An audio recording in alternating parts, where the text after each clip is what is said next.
Hey, this is RJ May, and you're watching Mr. Mario 2011.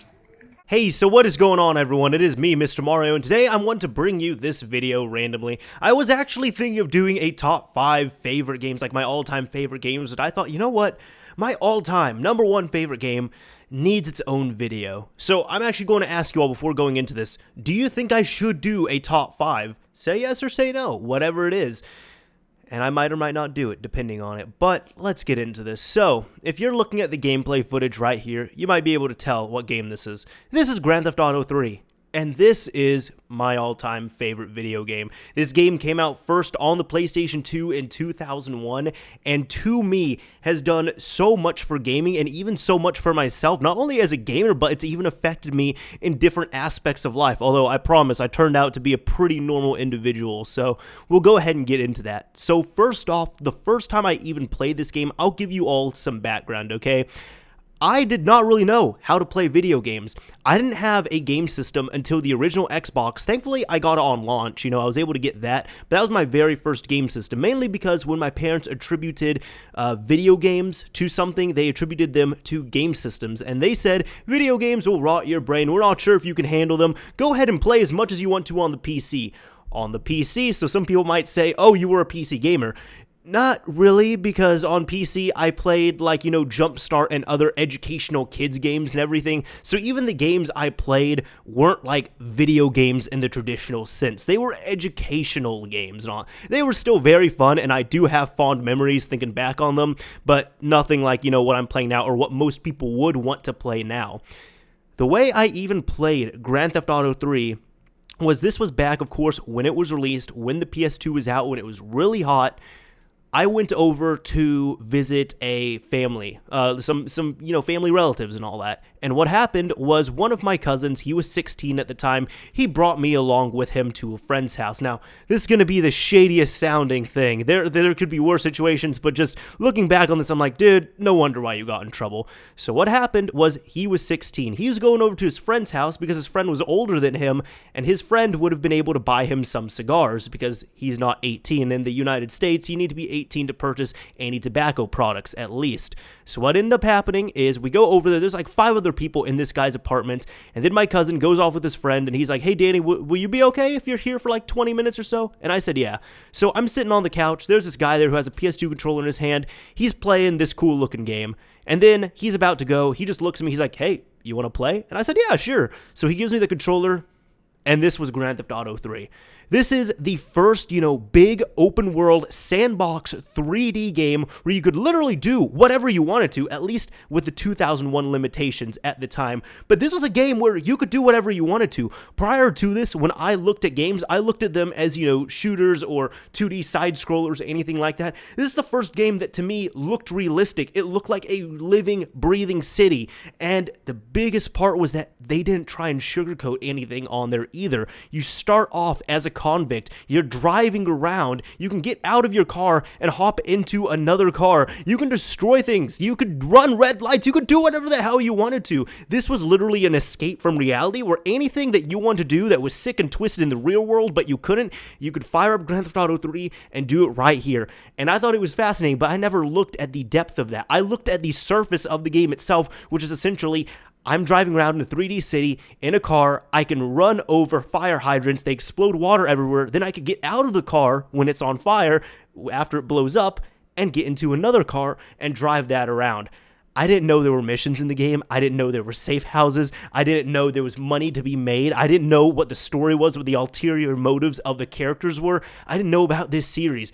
I just knew it was Grand Theft Auto 3, and this game kicked ass. And that changed me right there, because first off, that made me a gamer. After that, I tried to do everything I could to get a hold of a game system, and I really wanted a PS2, but then I remember I was wanting the Xbox. I was wanting the original Xbox, so I ended up getting that. And then later on, I was disappointed with it. The reason being is that I found out Grand Theft Auto 3 was not coming to it. Then it was coming to it, but it was delayed. And by the time it finally came out, I had already actually had a PlayStation 2 with Grand Theft Auto 3. Now, some people might be wondering, why was it okay for me to play these at such a young age? Because at the time when I got my first system, this in 2001 with the original Xbox, I was 8. So when I was playing Grand Theft Auto, I was probably 8 the first time I played it, and then 9 or so when I finally got my own copy, 9 or 10, something like that. And the reason why I was able to play it was because my mom had this logic with parenting, and she said, if you're going to want to play it, you've already been exposed to it. I'd rather you play it under my supervision, and if you have any issues or concerns, you talk with me about it with an adult. Because if you don't play it, if I don't let you play it, you're going to want to play it even more, and you're just going to find a way to play it in secret. So I'm okay with you doing it here, and you know the difference between fiction and nonfiction. If you ever get those two crossed together, then we're going to have a problem. But, I mean, I don't expect you to go out onto a killing spree rampage type thing and stealing cars and all that at age 10. And I have to say, I think I made my mom pretty proud. I mean, I'm 22 and that still hasn't happened, and I've never had the urge to do so, so that works out pretty well. It's definitely a maturity level with kids and all that. I mean, yeah, I still thought immature things were funny, but at the same time, you know, she was showing that there were other kids in my school and all that. For example, they would watch WWF, it was WWF wrestling at the time, and then they would come in and, you know, try and wrestle other kids. No, it's not like I was going to go home, play Grand Theft Auto, and then come around and start trying to shoot people. That was not the case. So, finally getting a hold of this game, I didn't know how to play it for the first 2 or 3 days. When I got it, I didn't know there were missions or anything like that. I remember I had to get the guidebook for it, and then I found out there were these things called missions because, hey, you know, my dream was to have my own copy of the game on my own system at home and run around and do whatever the hell I wanted to. But that gets old after about 2 days. Like, just imagine picking up Grand Theft Auto and doing nothing but driving around and stealing different cars for 2 days. You don't do any missions. You don't try and search for anything. No, all you do is drive. It gets boring really, really, really fast. So then when I found out there were missions, it just completely ripped this game apart and brought it into the open. But then it's even affected me in so many other different ways. Right now you're seeing the stock version of it playing because this is the Steam version and you can't mod the Steam version of Grand Theft Auto 3, which just pisses me off. But I also have the physical copy of it as well on PC, which I don't have. Now, the ways it's affected me. First off, I'm bringing that up because this is one of the first games on PC that I modded. Normally, if I have my own copy of it, I install real GTA3 on it, install a few other mods, and I have my own fun on there. And it's so much fun. It's so great to play. I have such an insatiable love for this game.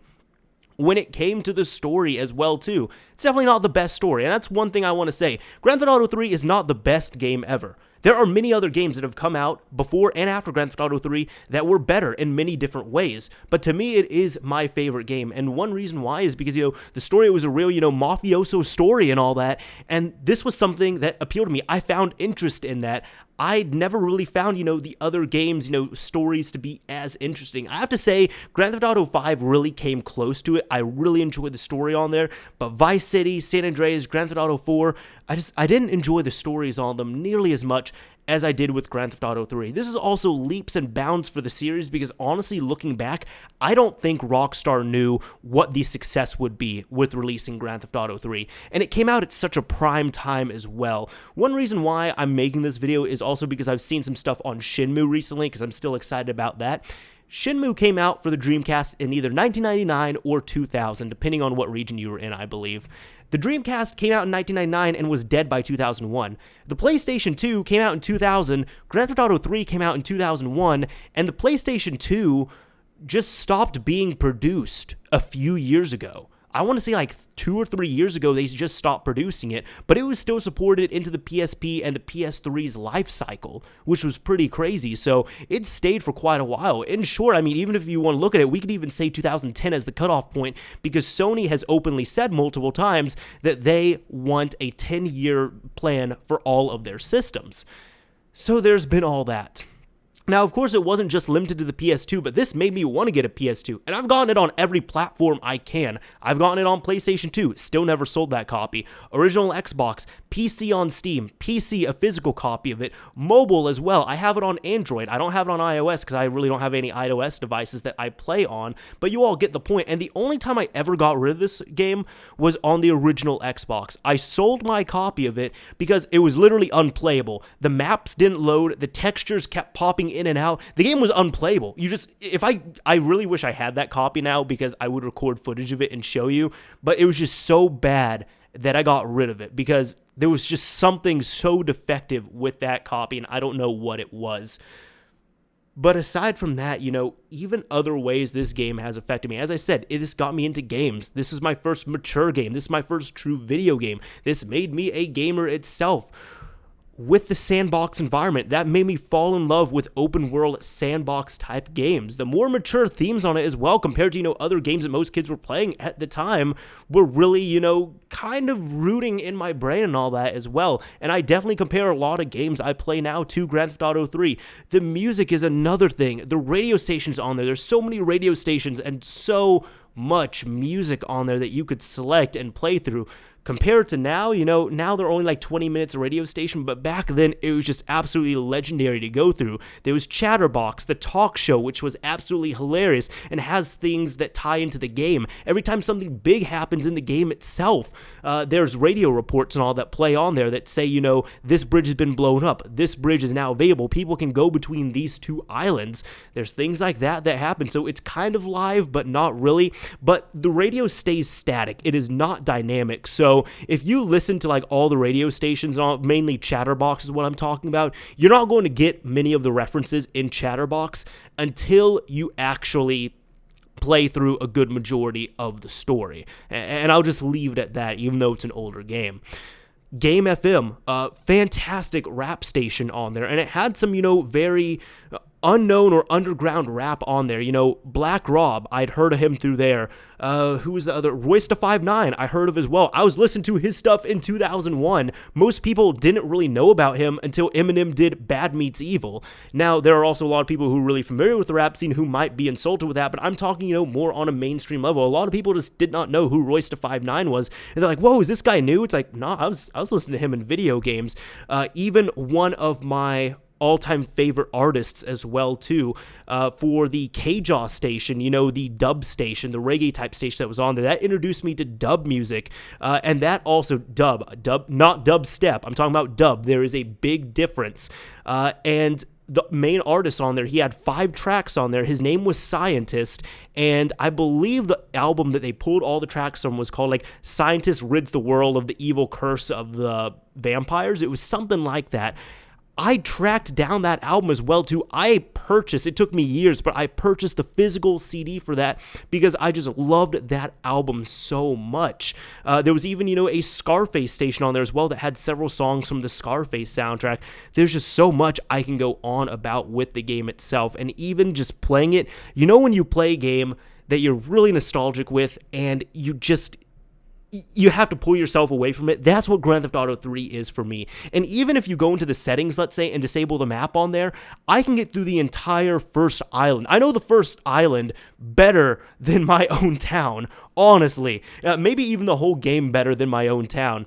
Just because I've played it so many times. I know so many nooks and crannies in there, and I don't even know the map 100%, but there's just still so much that I've memorized about the game to the point where if you disable the mini-map on there, I can get through the game with no issues. Now, there are several issues with the game itself. First off, it just has that little mini-map. It doesn't have a big blip map or anything like that. That can be kind of frustrating. The game also offers a type of challenge as well, too, because it took me years to complete. You can't swim. Your character is mute. There's several things that do pull this game behind, but even playing it now in 2015, I still just have such an insatiable love for this game, and it still ranks as my all-time favorite game, and I can't see any other game knocking it off. But even when I've given it to friends, I've let friends play it who have not played Grand Theft Auto games before. Yes, those people exist. I've said, try out Grand Theft Auto 3. And they still love it. This is even within, the past 2 years or so. There's people that play this and they love this game. They think it's a good game. There's just so many things I love about it. And there's a lot of people that say San Andreas is better. San Andreas definitely expanded quite a bit, and it is bigger and has many more functions, but I don't think it's a better game, at least in my opinion. People also say Vice City was better. Vice City, to me, was a glitchy, bug-filled mess that was rushed, and it's really a tribute to the 80s, which is nothing wrong with that, but I didn't grow up in the 80s. I can't resonate with that culture or anything at all, to be honest, so I have absolutely no nostalgic value with Vice City, while as with most people, I would say at least 90% of people who claim that out of the original 3D Grand Theft Auto games, that Vice City is the best, most of those people grew up in the 80s, and that's why they resonated with it so well. Now, there's quite a few good things that Vice City did for the series, but it's one of my least favorite games. And those are just the original 3D Grand Theft Autos I'm talking about. I'm not including 4 or 5 in this because I have my own opinions on those as well. But those are, that's the trinity of the Grand Theft Auto series right there. And I've even played the 2D ones. I played Grand Theft Auto 2, Grand Theft Auto 2, the London expansion as well. And I had my own fun on those. But Grand Theft Auto 3 was the first true video game I played. And it's still, one of the most legendary games out there. As I said, there are games that came out that were bigger than this prior to the Grand Theft Auto 3 being released. They did more. For example, Shenmue, I think, had a much higher level of detail compared to Grand Theft Auto right here. But Grand Theft Auto, the success with it was just unyielding. It just had a absolutely crazy amount of success. It came out at the perfect time. This game was selling PlayStation 2s. This is the reason why I got a PlayStation 2 way back when. This right here, this one game is the reason why I got a PlayStation 2, and many other people did that same thing as well.